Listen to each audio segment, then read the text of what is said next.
నమస్తే, welcome to our channel. Telangana మాజీ ముఖ్యమంత్రి కల్వకుంట్ల చంద్రశేఖరరావు గారు ప్రస్తుత ఆంధ్రప్రదేశ్ ముఖ్యమంత్రి అయినటువంటి నారా చంద్రబాబు నాయుడు గారి పైన చేసినటువంటి వ్యాఖ్యలను ఏ విధంగా చూడాలి? అసలు రజతోత్సవ వేడుకల్లో అసలు నారా చంద్రబాబు నాయుడు గారి పైన చేయాల్సిన వ్యాఖ్యలు అసలు ఎందుకు చేశారు? ఇవన్నీ కూడా తెలుసుకునే ప్రయత్నం చేద్దాం. దీన్ని పూర్తిగా విశ్లేషించడానికి మనతో పాటుగా ఉన్నారు జనసేన అధికార ప్రతినిధి కుసుంపూడి శ్రీనివాస్ గారు. సార్ నమస్తే.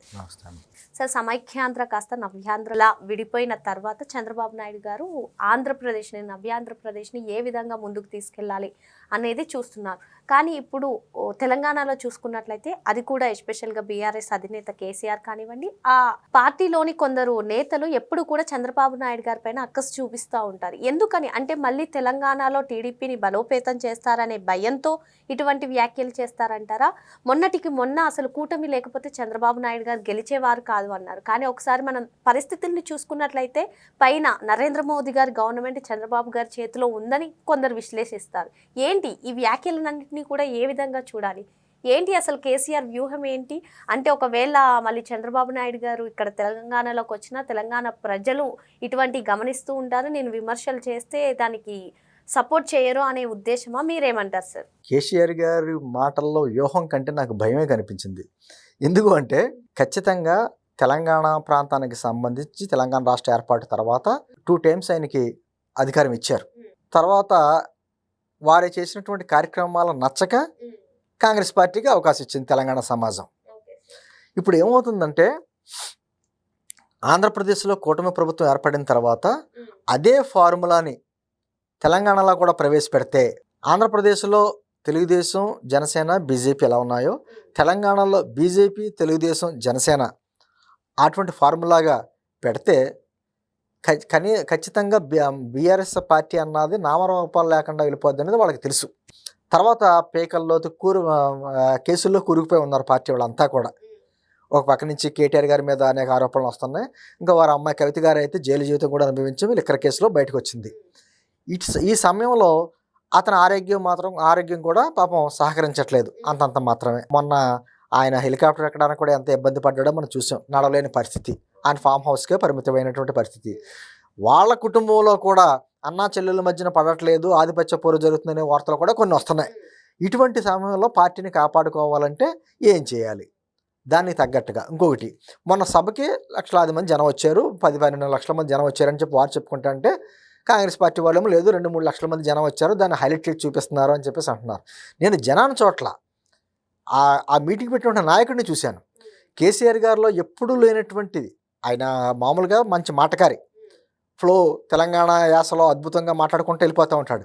మొట్టమొదటిసారి ఆయన తడబడడం, పేపర్ చూసి చదవడం, మధ్యలో కొంచెం గ్యాప్ ఇవ్వడం, ఇవన్నీ ఆ గ్యాప్ను కవర్ చేయడానికి ఏదో మంచి డైలాగులు ఆ పక్క ప్రజలను చూసి ఎలా చూడరా అలా చూడరా అంటాడు చూసారా, అవి కవర్ చేయడం, ఇవన్నీ చేసుకుంటూ వస్తే ఒక భయాందోళనలో అతను ఉన్నాడన్నమాట వాస్తవం. 2, ఆయన ఎప్పటికప్పుడు ఎంత ఈజీగా మాటలు మార్చేస్తాడంటే మొన్న సభలో సరే తను ఏ విధంగా ప్రస్థానం మొదలుపెట్టానో, లేకపోతే ఏ విధంగా పార్టీ పెట్టవలసి వచ్చిందో, ఏ విధంగా తను తెలంగాణ ఇవ్వను అంటే తన ప్రాణ త్యాగానికి కూడా సిద్ధమై మా నిరాహార దీక్ష చేశానో దానికి లొంగి వచ్చిందని చెప్పడం, అంటే ఆయన చెప్పడం.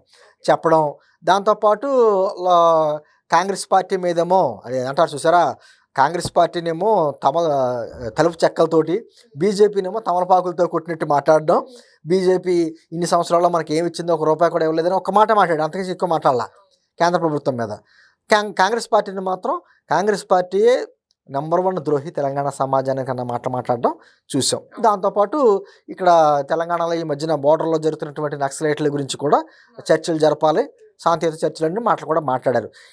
పనిగా ఏం చేశారంటే చంద్రబాబు గారు వాళ్ళకి ఎలా ఉంటుందంటే దాన్ని ఏమంటారో ఒక పైన ఒక కేక్ అంటారా దాన్ని ఏమంటారు, కానీ ఆయన మాటల తీరు ఎలా ఉంటుందంటే ఓ పక్కనేమో విద్వేష వ్యాఖ్యలు ఉంటాయి, ఓ పక్కనేమో సెంటిమెంట్ పునాదుల మీద కడతా ఉంటాడు, మధ్యలో లేరేం పాముతాడంటే ఆంధ్రప్రదేశ్ మీదో తెలంగాణ మన ఆంధ్ర ప్రజల మీదో లేకపోతే ఆంధ్రప్రదేశ్ సంబంధించిన నాయకుల మీదో ఏదో రకమైన వ్యాఖ్యలు చేయకుండా అతను ఆయన ప్రసంగం ముగిదు. ఆ విధంగానే చంద్రబాబు గారి మీద చంద్రబాబు గారు అన్న అతను తెలంగాణలో తెలంగాణ పదాన్ని నిషేధించాడు అనే మాట ఇప్పుడు మాట్లాడుతున్నాడు. సరే, మీరు శ్రావణి 1999 వరకు అతను తెలుగుదేశం పార్టీ వ్యక్తే, తెలుగుదేశం పార్టీలో అన్ని కీలక పదవులు అనుభవించాడు. ఆ రోజున తెలంగాణ ఉద్యమం లేదా, తెలంగాణ లేదా, మరి 69లో వచ్చిన ఉద్యమం గురించి కూడా మాట్లాడుతున్నావు కదా. జవహర్లాల్ నెహ్రూ గారు అప్పుడు ఆ రోజున ఈ విధంగా అణిచేశారు, అది ఇదని. జవహర్లాల్ నెహ్రూ కాదు, ఇందిరాగాంధీ, కాంగ్రెస్ పార్టీ వారు అణిచేశారని మాటలు మాట్లాడుతున్నావు కదా. మరి 99 వరకు నువ్వు చక్కగా తెలుగుదేశం పార్టీలో అన్ని పదవులు అనుభవించావు కదా, అప్పుడు ఎందుకు గుర్తు రాలేదు? నిజంగా చెప్తాను శ్రావణి, చంద్రబాబు గారు విజయరామారావు గారికి కానీ మంత్రి పదవి ఇవ్వకుండా కేసీఆర్ గారికి కానీ మంత్రి పదవి ఇచ్చుండుంటే ఆ రోజున అసలు పార్టీ పెట్టేవాడే కాదు. చంద్రబాబు గారు కేసీఆర్ గారికి కాకుండా విజయరామారావు గారికి ఆ రోజున మంత్రి పదవి ఇచ్చిన వల్లనే ఆ బాధతో బయటకు వచ్చి ఆయనకు ఒక ఉద్యమాన్ని పట్టుకుని తెలంగాణకి నేనేదో జాతి పెద్ద కింద మాట్లాడుతున్నాడు. సరే, కాంగ్రెస్ పార్టీ ఇవ్వలేదు అని, మరి అదే కాంగ్రెస్ పార్టీకి వెళ్ళి ఆ రోజున సోనియా గాంధీ తెలంగాణ తల్లి అని చెప్పి పొగిడారు కదా, కుటుంబం అంతా వెళ్ళి ఫోటోలు తీసుకున్నారు కదా, మరి కాంగ్రెస్ పార్టీ ఇవ్వలేదని ఏ విధంగా మాట్లాడతారు? సరే, నేను మీకు విడి చెప్తానమ్మా. ఆయన తెలంగాణ ముఖ్యమంత్రి అయిన తర్వాత మొట్టమొదటి సభలో మొట్టమొదటి రోజున మాట్లాడిన మాటలు ఒకసారి మరి ప్రజలు కూడా వినాలి కదా. సోనియా గాంధీ గారి ఇనిషియేటివ్ వల్లనే ఈరోజు తెలంగాణ రాష్ట్రం సాకారం అయ్యింది. అందులో ఎటువంటి డౌట్ కూడా ఎవరికి కూడా ఉండాల్సిన అవసరం లేదు. ఐఎమ్ ఆన్ రికార్డ్ అని చెప్పి ఎన్డీటీ వాళ్ళని స్పష్టంగా కుండబద్దలు కొట్టి చెప్పిన అధ్యక్ష, దానిలో ఎవరు కూడా సందేహం లేదు. ఈరోజు కొత్తగా కొలువుదీరిన తెలంగాణ శాసనసభలో శాసనసభ నాయకుడిగా తెలంగాణ రాష్ట్ర ముఖ్యమంత్రిగా శ్రీమతి సోనియా గాంధీ గారికి నేను హృదయపూర్వకమైనటువంటి కృతజ్ఞతలు తెలియజేస్తా ఉన్నాను. అందులో ఎవరికి డౌట్ కూడా అవసరం లేదు. చెప్పాడు కదండి, మొట్టమొదటి సభలో తెలంగాణ ముఖ్యమంత్రిగా ఆయన శాసనసభలో చక్కగా చెప్పుకొచ్చాడు. మరి ఈ రోజున కాంగ్రెస్ పార్టీకి సంబంధం లేదు అంటే ఈ ఇద్దరే ముందు ఎంపీలు, ఈ ఇద్దరు ఎంపీలు పోరాటం వల్ల వచ్చేసిందా? ఆ రోజున తెలంగాణ రావడానికి ప్రత్యేక కారణాలు ఏంటంటే, తెలంగాణ ప్రజల్లో అయితే మాకంటూ ప్రత్యేక రాష్ట్రం ఏర్పడాలనేటువంటి భావన ఖచ్చితంగా ఉంది. ఆ ఏర్పరిచారు. సరే, తెలంగాణ ఏర్పడితే మాకు ఏదో ప్రత్యేక లాభం వస్తుంది అనుకున్నారు పాపం. సరే, వీళ్ళ కుటుంబం లాభపడదని చెప్పి తెలియలేదు. అందుకనే తెలంగాణ ప్రజలు తెలివిగా 2 సార్లు అవకాశం ఇచ్చి 3 సార్లు అవకాశం ఇవ్వాల. అయితే అదే సమయంలో కాంగ్రెస్ పార్టీ సోనియా గాంధీ గారు కూడా రాజకీయ లబ్ధి గురించి ఆమెకు కూడా కొంచెం తప్పుడు సమాచారం అందించడంతో ఇక్కడ తెలంగాణ ఏర్పడితే ఏదో ఏకపక్షంగా రాష్ట్రం మొత్తం తనకు అనుకూలంగా ఉంటుంది అనేటువంటి ఉద్దేశంతో ఆవిడ. సరే, బీజేపీ పార్టీ వారు ఎలాగా కాకినాడలో తీర్మానం చేశారు, ఏమని చిన్న రాష్ట్రాలకు అనుకూలంగా అని చెప్పేసి. కాబట్టి చిన్న రాష్ట్రాలకు అనుకూలంగా వాళ్ళు కూడా ఓటేశారు.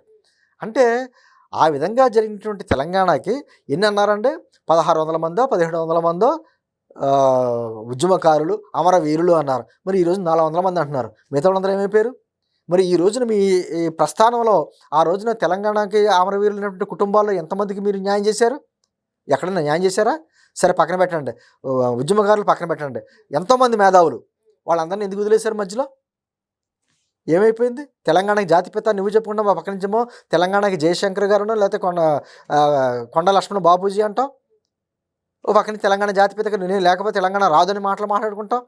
ఏమ్మా, నాది కుటుంబ పార్టీ కాదు, తెలంగాణ ప్రజల పార్టీ అని మాట్లాడతావు కదా. నిన్న జరిగినటువంటి ఆ సభలో వెనకాల పెద్ద ఇది వేస్తారు కదమ్మా, ఓటు పెడతారు కదా వాళ్ళ సభలో బ్యాక్ సైడ్, ఓ పక్కన కేసీఆర్ గారు, ఓ పక్కన కేటీఆర్ గారే ఉన్నారు. ఎవరు కేటీఆర్ గారు? కేటీఆర్ గారు మామూలుగా చెప్పాలంటే మాజీ ఎమ్మెల్యే, మీ పార్టీకి సంబంధించినటువంటి ఒక నాయకుడు. మరి ఆయన ఫోటో మాత్రం ఎందుకు పెట్టావు? మరి అంటుంది, ఎక్కడ జయశంకర్, ఎక్కడ కొండ లక్ష్మణ బాబూజీ, ప్రాణాలు అర్పించినటువంటి అమరవీరులు ఈ ఫోటోలు అయ్యి రజతోత్సవ సభకి నువ్వు బీఆర్ఎస్ అని పెట్టుకున్నావు.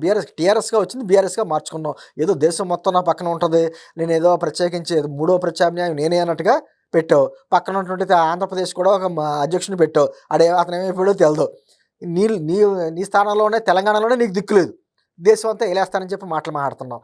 అన్నీ అంటే ఇంకా సెంటిమెంట్ పునాదుల మీద మాట్లాడతామంటే ఎంతవరకు ప్రజలు నమ్ముతారు? ఈ రోజు నీ కుటుంబం మీద ఉన్నటువంటి ఆరోపణలు ఏంటి? అసలు మీ పరిస్థితి ఏంటి? ఈ పార్టీ ఉంటుందా ఓడుతుందో కూడా తెలియని పరిస్థితి. మీ పార్టీలోనే ఉన్న అనేక మంది నాయకులు ఆల్రెడీ కాంగ్రెస్ పార్టీకో బీజేపీకో సర్దుకున్నారు.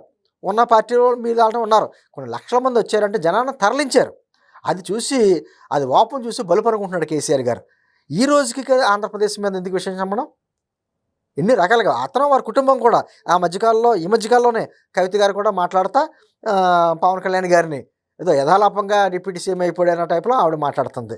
ఎన్ని రకాలుగా మాట్లాడాలి ఇంకా ఈ రోజుకి? ఎందుకంటే కేవలం నేను ఇందాక చెప్పినట్టు ఆంధ్రప్రదేశ్లో పెట్టినటువంటి ఫార్ములా తెలంగాణలో కూడా అమలు పరిస్తే నామరూపాలు లేకుండా పార్టీ ఇదైపోతుంది అనేటువంటి భయంతో మాట్లాడిన మాటలు తప్ప ఇంకోటి కాదు. ఆయన పన్నాగం ఏంటంటే, అతనికి జగన్ గారు అంటే చాలా ప్రేమ. ఆ రోజున 2019 ఎన్నికల్లో కూడా జగన్ గారు గెలవడానికి ఎన్ని రకాలుగా సాయం చేయాలి, అన్ని రకాలుగా సాయం చేశాడు. ఆయనకి సంబంధించిన తలసాని శ్రీనివాస్ యాదవ్ని ఆంధ్రప్రదేశ్ పంపించి అక్కడ బీసీ సమాజాన్ని కూడా ఏకం చేయాలని చూశారు. ఇది నగర సత్యం, అందరూ తెలిసిన సత్యం. అయితే పోనీ ఎలాగైనా వీళ్ళిద్దరూ కలుస్తారు కదా, జగన్మోహన్ రెడ్డి కేసీఆర్ గారు కలిస్తే 2 రాష్ట్రాలు బాగుంటాయా అనుకుంటే ఎన్ని మాటలు మాట్లాడండి జగన్మోహన్ రెడ్డి గారు. సీఎం అయినప్పుడు వచ్చినప్పుడు కేసీఆర్ గారు ఏంటి బేషన్లు లేవు, బేష్ జాలు లేవు అన్నాడు ఆయన. రాయలసీమ సస్యశ్యామలు అవడానికి నేను కూడా సాయం చేస్తాను అన్నాడు. అటువంటి వ్యక్తి రాయలసీమ ప్రాంతం ఏమో కృష్ణా పరిధిలో లేదు అని చెప్పేసి సుప్రీంకోర్టులో కేసులు వేయించాడు ఆయన. అంటే నోటితో నవ్వుతూ నొసటితో ఎక్కిరిస్తూ ఉన్నారు చూసారా, అదేవిధంగా ఆంధ్రప్రదేశ్ ప్రాంతం మీద విషయం చెబుతూ ఉంటాడు ఆయన. విషయం చెబుతూ అంటే కేవలం అదొక సెంటిమెంట్ క్రియేట్ చేయడం. తెలంగాణ ప్రజలకు ఏమున్నా లేకపోయినా తెలంగాణ అనే సెంటిమెంట్ ఉంటే వాళ్ళకి ఒక రకమైనటువంటి సంఘటితం అవుతారనేటువంటి ఉద్దేశంతో అటువంటి కార్యక్రమాలు. కానీ తెలంగాణ ప్రజలు కూడా చాలా తెలివైన వారు, ఎవరిని ఎక్కడ పెట్టాలి, ఎప్పుడు ఎలా పెట్టాలో తెలుసు. ఆ రోజున తెలంగాణ ఏర్పాటు చేసినటువంటి కాంగ్రెస్ పార్టీని కాదని పోరాటం చేసినటువంటి కేసీఆర్కి పట్టం కట్టారు. 2 సార్లు అవకాశం ఇచ్చారు.